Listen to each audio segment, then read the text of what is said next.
Did you know that St. Luke's University Health Network, based in the Lehigh Valley, Pennsylvania, has been recognized by the U.S. government as the highest performing health system in the United States for quality? You heard right. St. Luke's #1 recognition affirms our status as the top leader among the most respected healthcare providers in the nation, including Houston Methodist and the Mayo Clinic.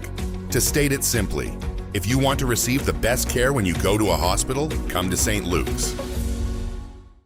See, Bo Dietl had that situation at the White House when the mayor came walking out of President Trump's office, and he was walking in, and Bo handled it great. I love Bo. But Rosenberg Mamdani would light this city on fire. May happen next Tuesday night. Anyway, talking about the great cop and Uncle Bo, we love Bo so much. Here he is for his Tuesday appearance, the great Bo Dietl. Bo, good morning, buddy. How are you?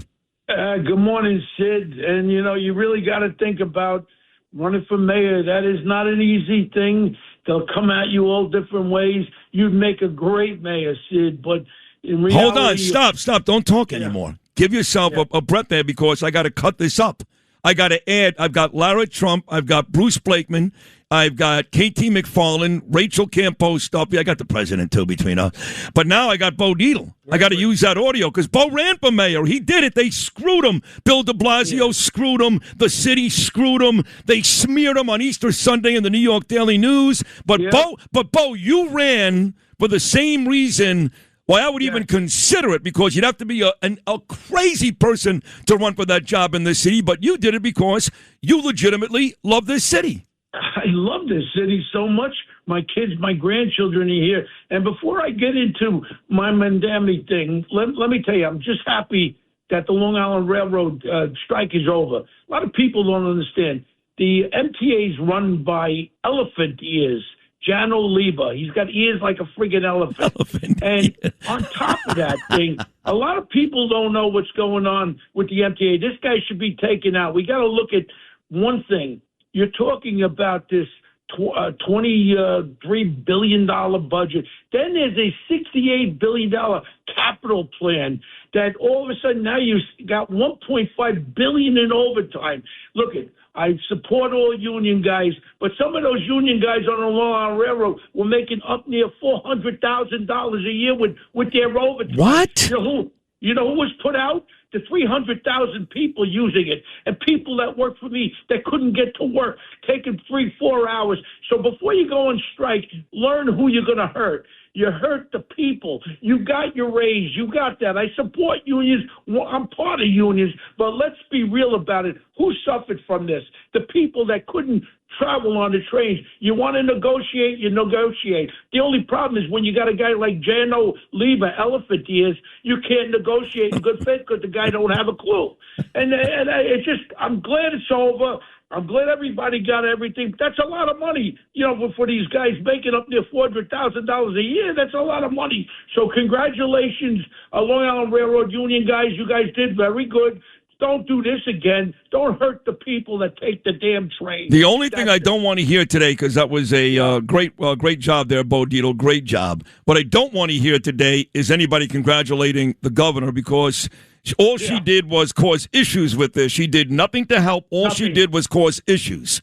Okay, and here, now we're going to stepping right in there. A lot of people don't understand what happened. See, Mamdani, he is running the city with fear. Oh, I need $8 billion. It's going to be short. He knew damn well that he couldn't run. He couldn't balance the budget. And then all of a sudden, the $8 billion, where do you think it came from?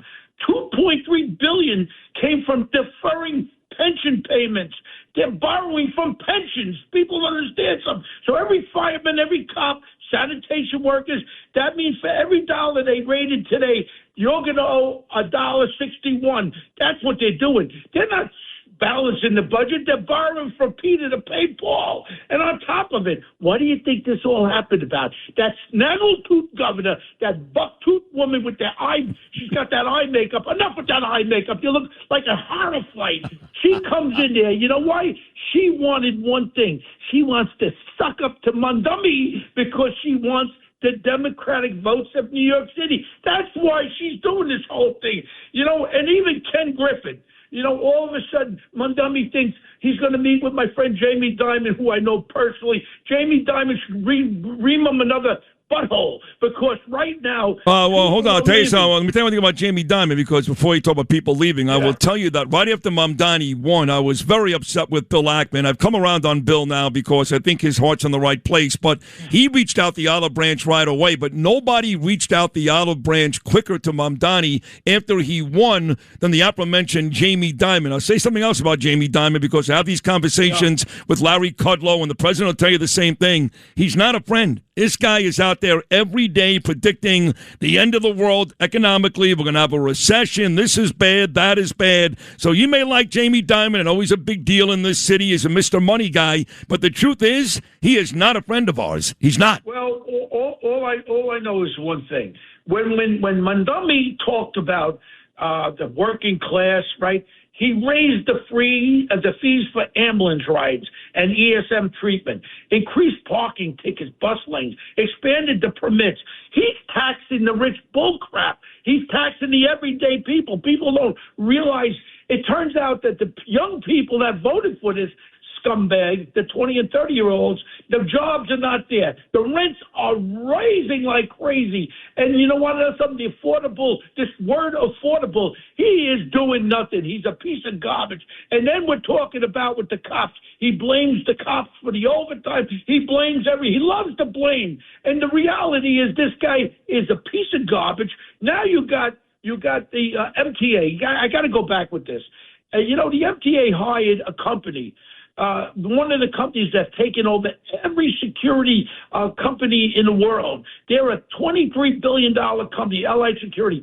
They put people on the job as long as they breathe, as long as they have a pulse, they put them as security guards. They underbid everybody. They were getting $30 million a year for security guards on the MTA. And all of a sudden they caught one of the guys selling subway things, having people come in there and taking money out of there. My problem is right now we have a security company that's the largest in our country. All they do is put bodies.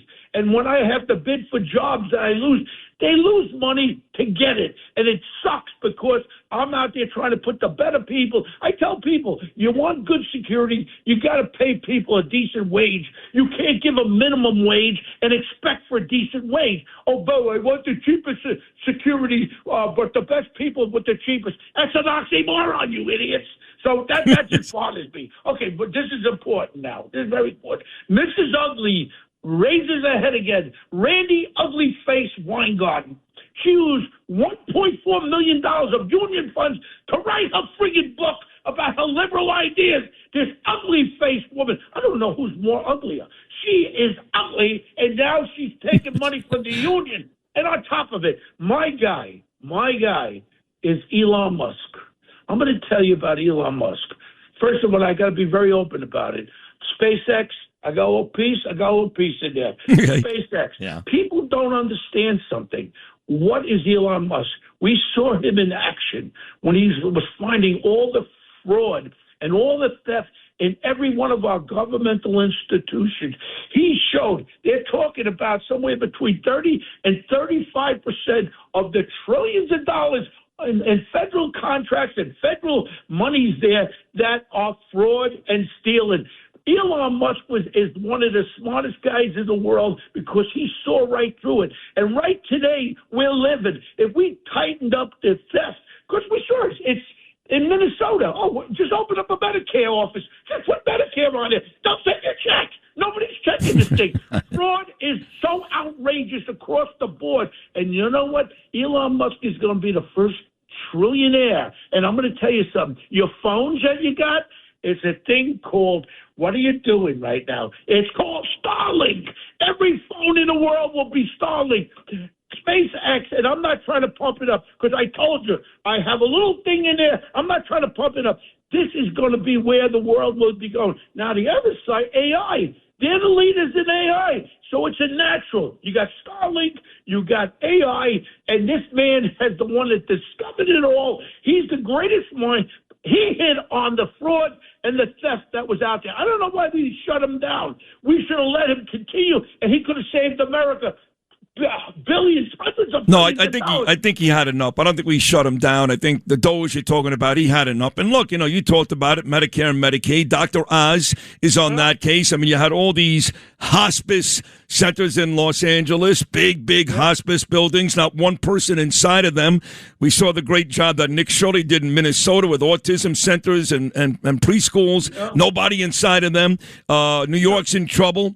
Kathy Hochul, plenty of fraud here. So between, like I mentioned earlier, you've got Dr. Oz on the medical side. You've got Anthony D'Esposito on the labor side. You've got Lee Zeldin on the EPA side. President Trump's administration is doing a tremendous job. But it started with Elon, but I think Elon, Bo, had enough. Yeah, but you know what? Also, all of a sudden, it's coming in out now about the BLM. Remember, BLM. This guy came out, this DeRusso. He called the movement total scam with the George Floyd. Nobody wants to know about that. And then the COVID scam. This ugly, she's not as ugly as the other one. How about the congresswoman over there with, what's her name? Etan Omar. Elon Omar, right. Yeah, $250 million COVID scare. It's all around there. These people should be getting locked up and put in jail. One more thing, very important. Bruce Blakeman, my friend on Long Island, that hope will be the next governor. You know what? You know how many criminal illegal aliens, including murders and sexual predators, in New York City? There are over 7,100 known criminals that they've released and are out there right now. What Blakeman has to do is go to the subway station where that 83-year-old Air Force veteran died and was killed by that illegal immigrant. Start going around and say, why are we not turning these people over to ICE? They are illegal criminals. Why not? I'm asking you, Mamdani, why not? Well, you know what? Your wife and you and your family should become victims, and maybe you'll look at it differently. I mean, thank you, Bo Dietl, for another amazing performance and appearance on the program. Usually that's when people start to come around, unfortunately.